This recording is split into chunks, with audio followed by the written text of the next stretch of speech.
കൂട്ടാത്മഹത്യയ്ക്കായിട്ടാണ് കുടുംബം പദ്ധതിയിട്ടിരുന്നതെന്ന വെഞ്ഞാറമൂട് കൂട്ടക്കൊലപാതക കേസ് പ്രതി അഫാന്റെ മൊഴി. കൂടെ മരിക്കണമെന്ന് സുഹൃത്ത് ഫർസാനയോട് ആവശ്യപ്പെട്ടെങ്കിലും ഫർസാന എതിർക്കുകയായിരുന്നു. ആത്മഹത്യയ്ക്ക് ശ്രമിച്ചാൽ ആരെങ്കിലും രക്ഷപ്പെട്ടാലോ എന്ന വിഷമത്തിൽ കൃത്യം സ്വയം ഏറ്റെടുക്കുകയായിരുന്നു എന്നാണ് അഫാന്റെ മൊഴി. അഫാന്റെ പിതാവ് 7 വർഷങ്ങൾക്ക് ശേഷം നാട്ടിൽ തിരിച്ചെത്തിയിട്ടുണ്ട്. ചികിത്സയിലുള്ള ഭാര്യയെയും കുടുംബാംഗങ്ങളുടെ ഖബറിടവും പിതാവ് സന്ദർശിച്ചു. എന്നാൽ നിലത്ത് തലയിടിച്ച് വീണാണ് പരിക്കേറ്റതെന്ന് ആവർത്തിക്കുകയാണ് ഷിമി. അഷിൻ ഡിയാഗോ വിവരങ്ങളുമായി. അഷിൻ, ഇന്നിപ്പോൾ അഫാന്റെ മൊഴിയുമായി ബന്ധപ്പെട്ട് എന്തൊക്കെ വിവരങ്ങൾ പുറത്തേക്ക് വരുന്നു? ആത്മഹത്യ എന്നുള്ള ആലോചന നടത്തിയിരുന്നു എന്ന് പറയുമ്പോൾ ആ കൂട്ട ആത്മഹത്യയിൽ കുടുംബത്തോട് സംസാരിച്ചിരുന്നു എന്നാണോ അഫാന്റെ മൊഴിയിൽ പറയുന്നത്? പിതാവ് എത്തിയിരിക്കുന്നു.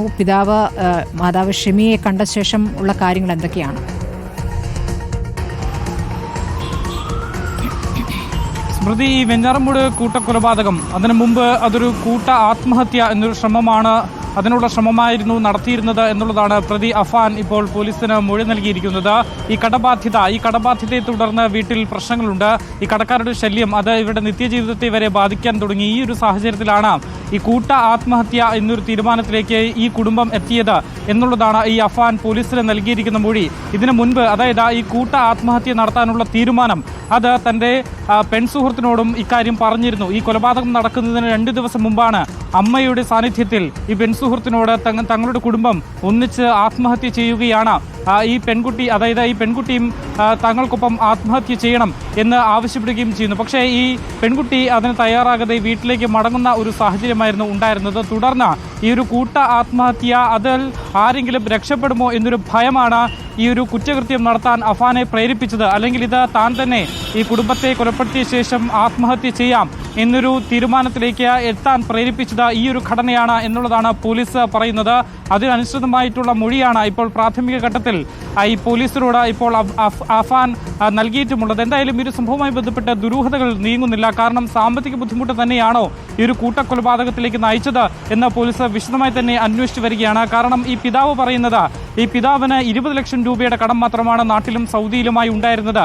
വലിയ കടബാധ്യതയാണ് എങ്കിൽ പോലും അത് തനിക്ക് വീട്ടാൻ കഴിയും എന്നുള്ള പ്രതീക്ഷയുണ്ട്. അത് വീട്ടാൻ കഴിയുമായിരുന്നു എന്നൊരു തീരുമാനത്തിൽ തന്നെയാണ് അദ്ദേഹം ഉണ്ടായിരുന്നത്. പക്ഷേ ഈ ഒരു അന്വേഷണ ഉദ്യോഗസ്ഥർ പറയുന്നത് ഈ റഹീം പറയുന്നത് പോലെയല്ല, അതിൽ കൂടുതൽ കടബാധ്യത ഈ കുടുംബത്തിന് ഉണ്ടായിരുന്നു, അത് റഹീമിന് അറിയാത്തതാണ് എന്നുള്ള ഒരു നിഗമനത്തിലാണ് പോലീസും ഉള്ളതും. വളരെ വൈകാരികമായിരുന്നു. കാരണം 7 വർഷങ്ങൾക്ക് ശേഷം റഹീം നാട്ടിലേക്ക് മടങ്ങിയെത്തുന്നു. അതും ഈ ചേതനേറ്റ ശരീരങ്ങൾ ഖബറടക്കിയിട്ടുള്ള ഖബറിടങ്ങളിലേക്കാണ് അദ്ദേഹം എത്തിയത്. അതിനു മുൻപ് ഈ തിരുവനന്തപുരം വിമാനത്താവളത്തിൽ ഇറങ്ങിയ ശേഷം നേരെ ഒരു ബന്ധുവീട്ടിലേക്ക് പോകുന്നു. അവിടെ നിന്നും നേരെ എത്തിയത് ഈ ഗോകുലത്തിൽ ചികിത്സയിൽ കഴിയുന്ന ഷെമിയെ കാണുന്നതിനാണ്.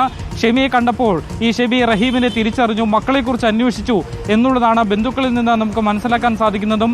ഈ ഇളയ മകനെ കുറിച്ചാണ് ഷെമി ഏറ്റവും കൂടുതൽ തിരക്കിയത് എന്നുള്ളതാണ് ബന്ധുക്കളിൽ നിന്ന് പറയുന്നത്. ഈ ഇളയ മകന് പരീക്ഷ ആയതുകൊണ്ട് തന്നെ ബന്ധുവീട്ടിലാണ് ഉള്ളതെന്നും പരീക്ഷ കഴിഞ്ഞാൽ ഉടൻ തന്നെ ആശുപത്രിയിലേക്ക് എത്തിക്കാം എന്നുള്ളതുമാണ് ഷെമിയോട് ഇപ്പോൾ ബന്ധുക്കൾ അറിയിച്ചിരിക്കുന്നതും. ഈ മരണവാർത്ത എന്തായാലും ഈ ഷെമി അറിഞ്ഞിട്ടില്ല, ഇതുവരെ അറിയിച്ചിട്ടുമില്ല. നിലവിലിപ്പോൾ മൊഴിയെടുക്കാൻ കഴിയുന്ന സാഹചര്യത്തിലല്ല ഷെമി ഉള്ളത് എന്നൊരു നിഗമനത്തിലാണ് പോലീസ് ഉള്ളത്. കാരണം ഈ മരണവാർത്ത പോലും അറിയാത്ത സ്ഥിതിക്ക് ഇപ്പോൾ എന്തായാലും മൊഴിയെടുപ്പിലേക്ക് കടക്കുന്നില്ല എന്നൊരു തീരുമാനത്തിലേക്കാണ് പോലീസും എത്തിച്ചേർന്നിട്ടുള്ളത്. മറ്റൊന്ന്, ഇവരെ കണ്ട ശേഷം, ഈ ഭാര്യയെ കണ്ട ശേഷം ഈ റഹീം നേരെ പോയത് തന്റെ ഉമ്മ താമസിച്ചിരുന്ന പാങ്ങോട്ടെ വീട്ടിലേക്കാണ്. അവിടെ അല്പസമയം ചെലവഴിച്ച ശേഷം, പെങ്ങൾക്കൊപ്പം ചെലവഴിച്ച ശേഷമാണ് ഈ ഇളയ മകനെയും അതുപോലെ സഹോദരനെയും ഭാര്യയെയും തൻ്റെ അമ്മയെയും സംസ്കരിച്ച ആ താഴെ പാങ്ങോട് ചെറിയ പള്ളിയിൽ എത്തി ഖബറിടങ്ങളിൽ പ്രാർത്ഥന നടത്തിയ റഹീം പൊട്ടിക്കരയുകയായിരുന്നു. അദ്ദേഹത്തിന് അത് ഇപ്പോഴും താങ്ങാൻ ആകാത്ത ഒരു അവസ്ഥയാണ് അദ്ദേഹത്തിനുള്ളത്. കാരണം 7 വർഷത്തിന് ശേഷം ഒരു പ്രവാസി നാട്ടിലേക്ക് എത്തുമ്പോൾ ഉണ്ടാകുക ആഘോഷങ്ങളോ ഒന്നുമല്ലായിരുന്നു അദ്ദേഹത്തെ കാത്തിരുന്നത്. ദുഃഖകരമായ കാര്യങ്ങളാണ് പുറത്തേക്ക് വന്നുകൊണ്ടിരിക്കുന്നത്.